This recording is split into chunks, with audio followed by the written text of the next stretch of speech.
Bien, continuando con el video anterior, entonces vamos a retomar lo que habíamos dicho, que digamos, dados estos distintos procesos a lo largo de un workflow o distintas áreas, ¿sí? Que yo acá se las señalo, puede ser compras, almacén y producción, por ejemplo, pero también procesos de selección, inducción o capacitación, o si es una institución educativa, la admisión, el cursado y la evaluación de los estudiantes. ¿Sí? Dado este flujo continuo, nosotros vamos a tener que hay procesos o conjuntos de procesos o áreas que responden a la autorregulación, ¿sí? Es decir, por ejemplo, la gente de compras o la gente de producción va a diseñar sus rutinas de trabajo, sus procesos, sus procedimientos, sus manuales de empleado, eh, tiene sus sistemas, sus instalaciones, etcétera. Eh, pero como, digamos, las áreas anteriores y las sucesivas o las áreas paralelas, digamos, trabajan en función de estos resultados que nosotros producimos en cuanto a producciones concretas y en cuanto a información, ¿sí?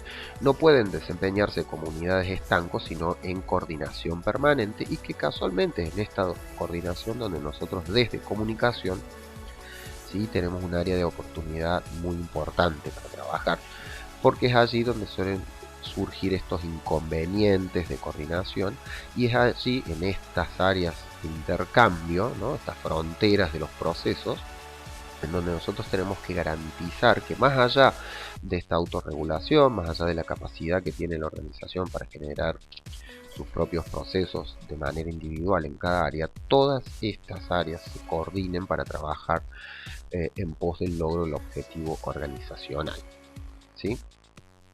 Entonces, bien, acá es donde se da en estos procesos la mayor cantidad de intercambio y constituyen un foco para nuestra tarea.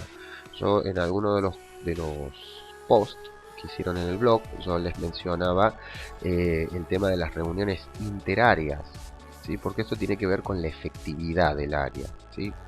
Como dentro de un workflow o en un pasaje, digamos, como el que estamos viendo, las áreas subsiguientes son clientes nuestros, eh, el hecho de trabajar en la coordinación interáreas nos permite que, por ejemplo, en este caso, almacén sea quien en cierta manera verifique cuáles son los indicadores de gestión de compras, porque si yo voy a medir efectividad, ¿sí? La efectividad se mide desde el punto de vista del área cliente. Entonces, si almacén puede, ¿sí? Me puedo poner, por ejemplo, en este caso, entre compras y almacén se ponen de acuerdo, digamos, cómo va a ser el pasaje y cuáles van a ser los indicadores de gestión, ¿sí? Tanto para las áreas de compra como para las de almacén o de producción, ¿sí? Ese trabajo interáreas y sobre todo trabajar en el diseño de indicadores de gestión conjuntos es un trabajo que yo he hecho bastante y es muy enriquecedor, y salen cosas muy interesantes y dinámicas muy entretenidas para la gente.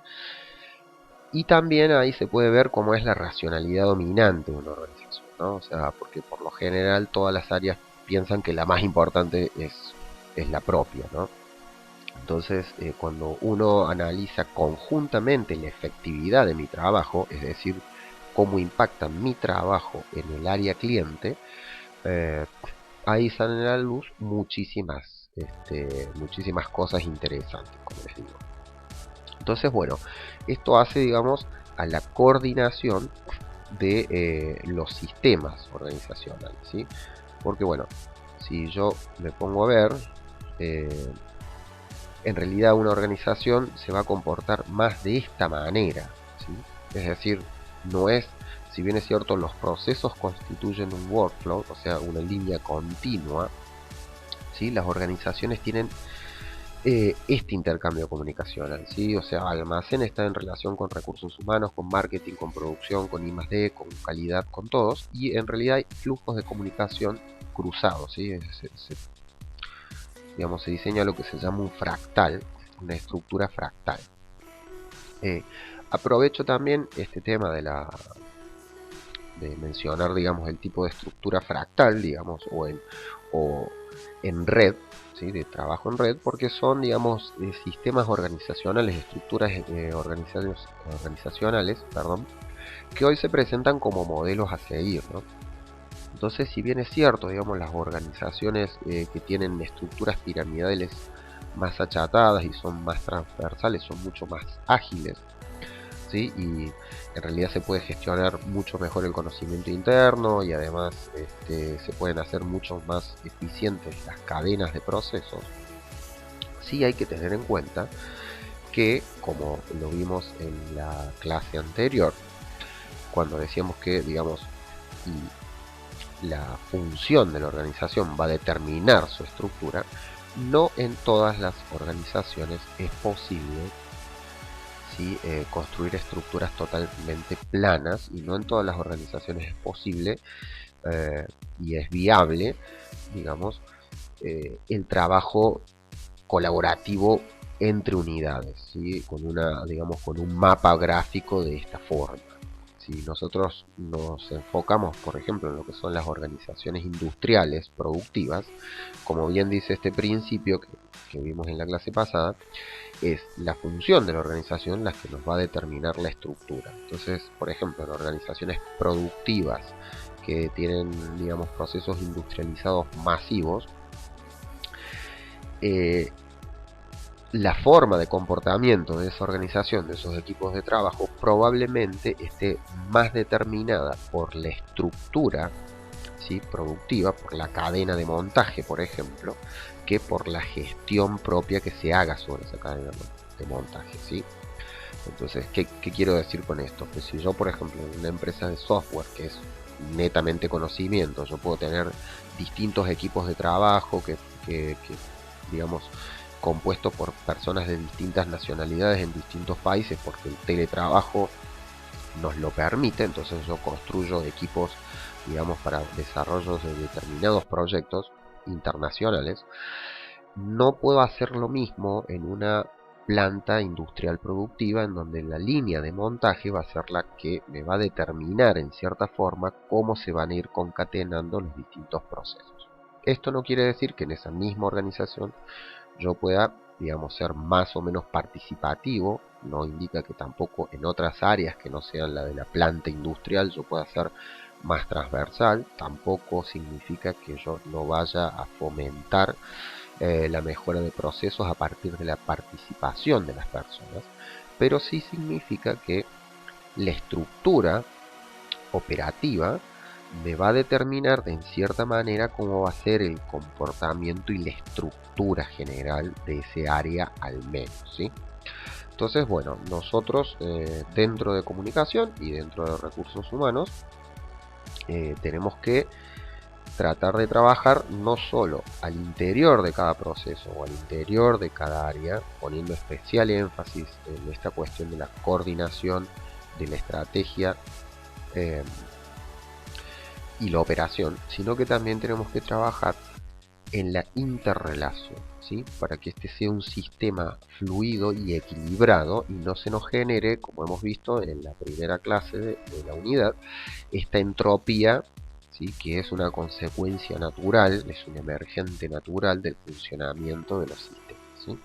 Entonces, bueno, nosotros para ello, para hacer esto, digamos, tenemos que enfocarnos en estas tres variables principales y ahí trabaja todo lo que tiene que ver con, bueno, la parte estratégica, que va a ser la parte de gestión de recursos humanos, y eso tiene mucho que ver con la gestión del clima organizacional, con la gestión del ausentismo, con la gestión de todos estos emergentes que son consecuencia de nuestro trabajo.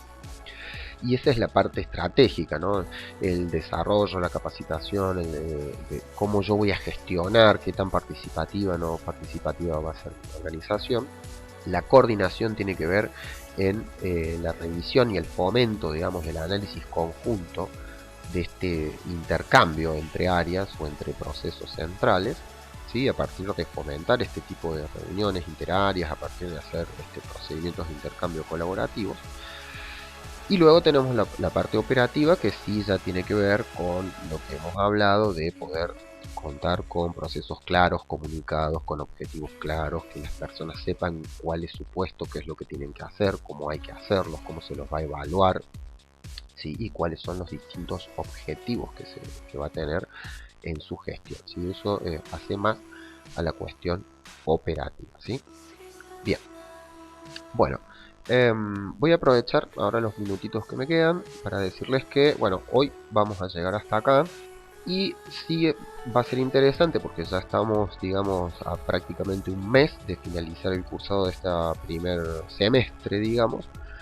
Que bueno, aquellas personas que todavía están pendientes de entregar algunos trabajos, aprovechen para ponerse al día. Esta semana no voy a pedir entregas, así que aprovechen, digamos, para ir recuperando.